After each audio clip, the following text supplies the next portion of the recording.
नमस्कार, आप देख रहे हैं न्यूज़ वन नॉर्थ ईस्ट और मैं हूँ रिचल सिन्हा। इस वक्त की सबसे बड़ी और दिल दहला देने वाली खबर आ रही है आंध्र प्रदेश से, जहां मानवता शर्मसार कर देने वाली एक घटना सामने आई है। एक 15 वर्षीय दलित बच्ची को पिछले 2 सालों से लगातार गैंग रेप का शिकार बनाया गया। ये सिलसिला तब शुरू हुआ जब बच्ची सिर्फ 13 साल की थी और कक्षा 8 में पढ़ती थी। पुलिस की शुरुआती जांच के अनुसार आरोपियों में से एक ने स्कूल से लौटते समय उसकी और उसकी एक सहेली की तस्वीरें खींची। इन तस्वीरों को सोशल मीडिया पर वायरल करने की धमकी देकर उसने बच्ची का यौन शोषण किया और उसके आपत्तिजनक वीडियो भी बनाई। इन्हीं वीडियो और तस्वीरों का इस्तेमाल करके कुल 17 दरिंदों ने 2 साल तक इस मासूम का शोषण किया, उसे शारीरिक और मानसिक यातनाएं दी। चौंकाने वाली बात यह है कि इन अपराधियों में पीड़िता का एक नाबालिग सहपाठी और कुछ प्रभावशाली ऊंची जाति के लोग भी शामिल हैं। ये दर्शाता है कि ये सिर्फ एक अपराध नहीं बल्कि सामाजिक ताने बाने की गहरी पेट बना चुकी विकृत मानसिकता का परिणाम है।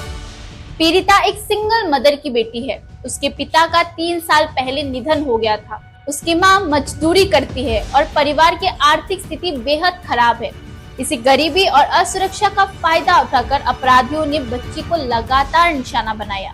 उसे धमकी दी गई कि अगर उसने किसी को कुछ बताया तो उसके वीडियो सार्वजनिक कर दिए जाएंगे, जिससे बच्ची इतनी डर गई कि वो 2 साल तक चुप रही।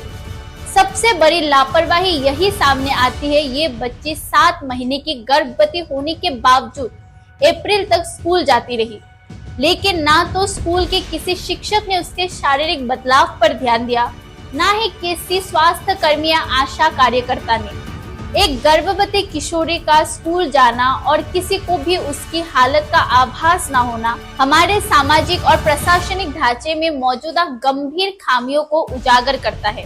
क्या हम इतने असंवेदनशील हो चुके हैं कि हमें अपने ही बीच एक 8 महीने की गर्भवती बच्ची की पीड़ा दिखाई नहीं देती? जब मई में गर्मियों की छुट्टियां शुरू हुई और बच्ची घर पर रही, तब उसकी मां को शक हुआ। मेडिकल जांच करवाने पर जो सच्चाई सामने आई, उसने सभी को झंझोड़ कर रख दिया। बच्ची अब 8 महीने की गर्भवती है और उसे अस्पताल में भर्ती कराया गया है। डॉक्टरों के अनुसार बच्ची एनीमिया और गहरे मानसिक अवसाद से जूझ रही है। उसकी डिलीवरी 21 जुलाई के बाद संभावित है और तब तक उसे अस्पताल में ही रखा जाएगा, क्योंकि अधिकारियों का मानना है कि उसे वापस गांव भेजना जोखिमपूर्ण हो सकता है। भले ही आरोपी जेल में हो, फिर भी उन पर दबाव बनाने की कोशिश की जा सकती है। इस मामले में पुलिस ने तुरंत कार्रवाई करते हुए अब तक कुल 17 लोगों को गिरफ्तार किया है। इनमें से 14 आरोपी सीधे तौर पर बलात्कार में शामिल है, जबकि 3 अन्य वो है जिन्हें पूरी जानकारी थी लेकिन उन्होंने चुप्पी साधे रखी। गिरफ्तार किए गए आरोपियों में एक नाबालिग भी शामिल है और बाकी की उम्र 18 से 51 वर्ष के बीच है। पुलिस अधीक्षक बी रत्ना, जो जांच को नेतृत्व कर रही है, ने बताया कि पीड़िता की उम्र, सामाजिक स्थिति और जाति ने उसे बेहद असुरक्षित बना दिया है।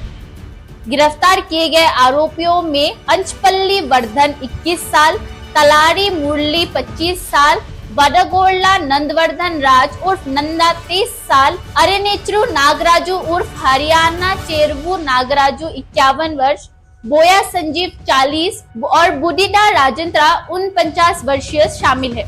इन सभी के खिलाफ protection of children for sexual offence act, provision of SC and ST atrocities act और भारतीय न्याय संहिता BNS की विभिन्न धाराओं के तहत मामला दर्ज किया गया है। मामले में पॉक्सो एक्ट, गैंगरेप की धाराएं, SC/ST अत्याचार निवारण अधिनियम और IT एक्ट की धाराएं लगाई गई है। ये घटना हमें आत्मचिंतन के लिए मजबूर करती है। क्या हम बच्चों को यौन शोषण से बचाने के लिए पर्याप्त कदम उठा रहे हैं? क्या हमारे स्कूल और प्रशासन ऐसी घटनाओं को रोकने और पीड़ितों की पहचान करने के लिए पर्याप्त रूप से प्रशिक्षित और संवेदनशील है? सरकार को ऐसे मामलों में पीड़ित बच्चों के लिए विशेष पुनर्वास कार्यक्रम और कानूनी सहायता सुनिश्चित करनी चाहिए, ताकि उन्हें न केवल न्याय मिले बल्कि वे अपने जीवन में आगे बढ़ सके। Bureau report, news one north east, Guwahati.